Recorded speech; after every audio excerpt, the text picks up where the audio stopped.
Bonjour et bienvenue dans ton émission Culture Campus, donc une série d'émissions éducatives toujours pour la réussite à l'examen. Et aujourd'hui, comme pour les autres émissions, nous sommes en présence d'invités qui viennent de la Guadeloupe, de la Martinique, de la Guyane, mais aussi de Paris dans le public. Et nous continuons à voir un ensemble de points intéressants pour préparer et réussir l'examen de cette année.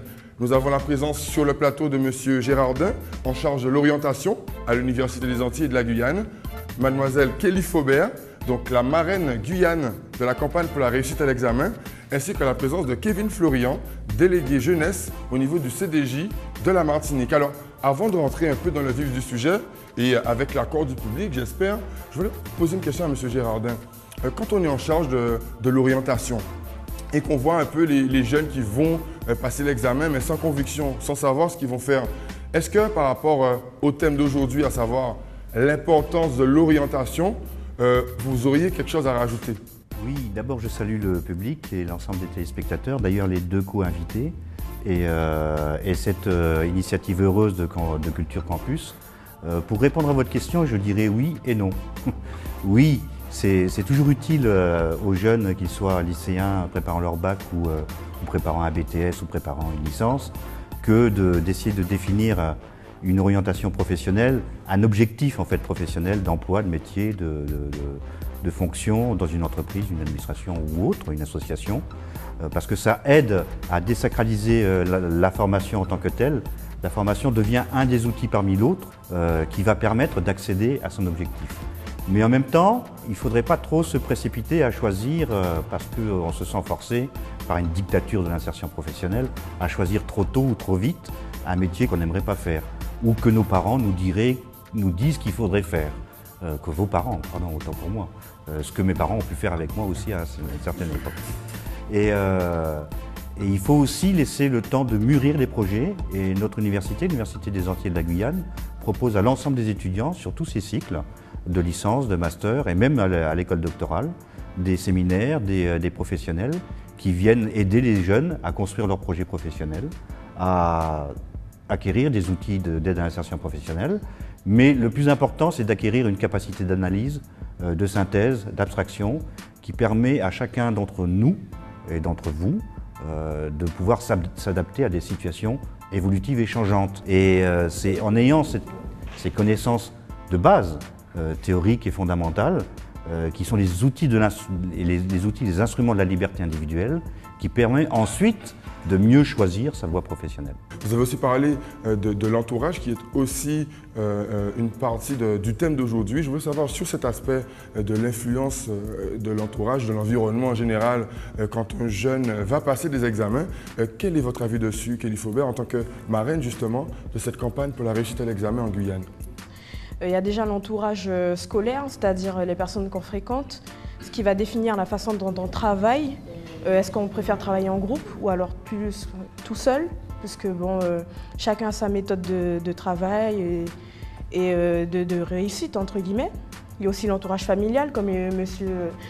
Gérardin le disait. L'entourage familial influence beaucoup. Donc parfois on a envie de faire la même chose que les parents ou au contraire, on ne veut pas du tout ressembler aux parents. Donc on a tendance à choisir des filières soit parce qu'on veut faire quelque chose de nouveau, ou soit parce qu'on se sent, on a envie de se différencier, parce qu'on a un âge où on se construit, où on a envie de faire nous-mêmes. Donc parfois ça influence beaucoup l'entourage familial. Puis il y a aussi une hygiène de vie, quoi.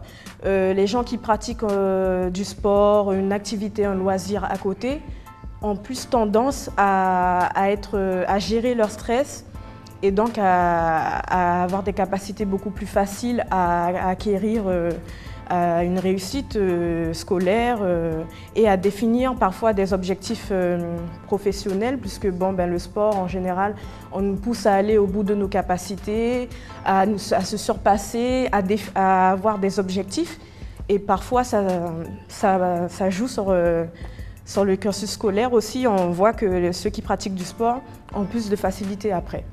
Il y a aussi enfin, la volonté. Il y en a qui, naturellement, on va dire, ce petit plus-là qui les pousse à se donner, à aller jusqu'au bout. Et il y en a qu'il faut pousser. Donc, c'est des gens qu'il faut plus souvent encadrer, suivre, Donc ça dépend de comment on a été éduqué, qui en fréquente, l'entourage quoi. L'entourage joue énormément. L'entourage joue énormément, on va retenir cette phrase. Juste avant de recueillir l'avis de Kevin Florian, je sais que tu as aussi été référent à la vie lycéenne l'année dernière. Précisément, je fus il y a quelques mois de cela ancien représentant national à la vie lycéenne. Directement, quoi. Donc ça veut dire qu'en fait, tu as pu avoir une vision globale au niveau national de la vision qu'ont les lycéens de cette thématique. Qu'est-ce que tu en dirais? Et quelle est l'importance de tout ça pour la réussite dans les examens qui approchent là? L'importance, va-t-on dire, c'est véritablement d'allier les bons facteurs.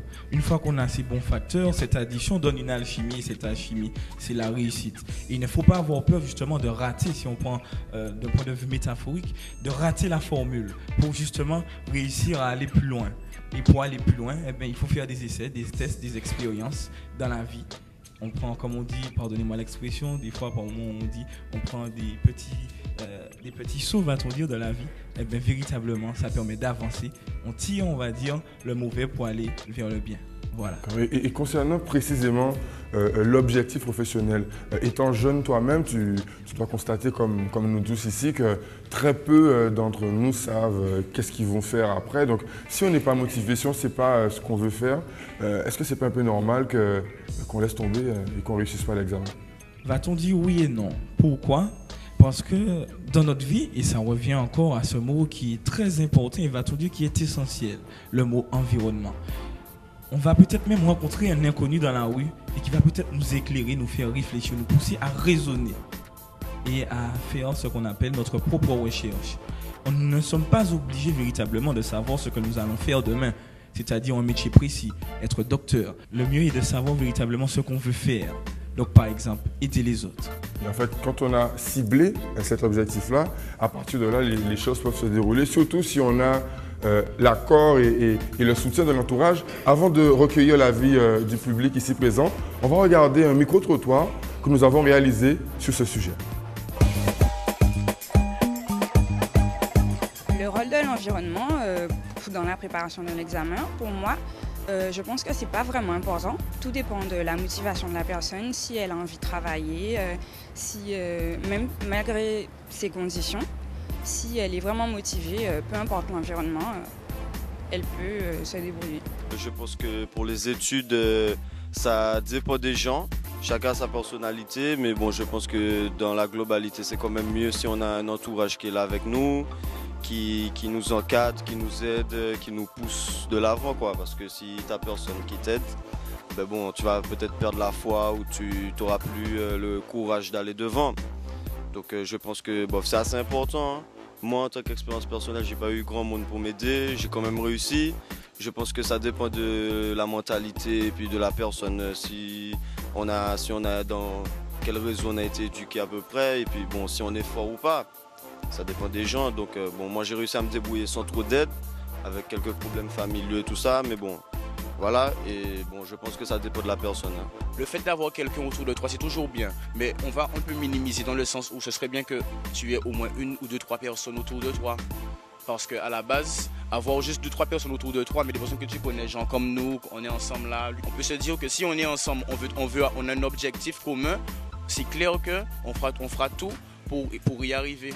Donc c'est ça en fait. Moi, étant donné que j'ai une mère malade, donc je fais tous mes objectifs pour elle en gros. Je veux réussir, même si je sais qu'avant elle pouvait plus me soutenir dans mes leçons, là elle me dit plus la même chose, mais je devais fonctionner pour elle, la voir, parce que la voir malade tout le temps, c'est m'occuper d'elle et m'occuper de mes révisions. Donc je devais alterner les deux pour pouvoir bien réussir. Quand on a la famille, c'est vrai que c'est mieux, mais tout seul, c'est aussi une grosse part. C'est pas avec la famille qu'on passe le bac. C'est surtout de la volonté en fait. Voilà. C'est à partir du moment où on veut y arriver. Bon, s'il y a la famille, ben, ça nous aide, ça nous motive un peu, mais tout seul, on peut y arriver aussi.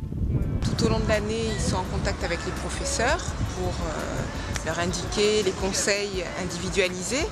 Donc c'est d'abord tenir compte des conseils des enseignants, donc échelonner bien leur travail sur la dernière période avant les examens, et puis une hygiène de vie correcte.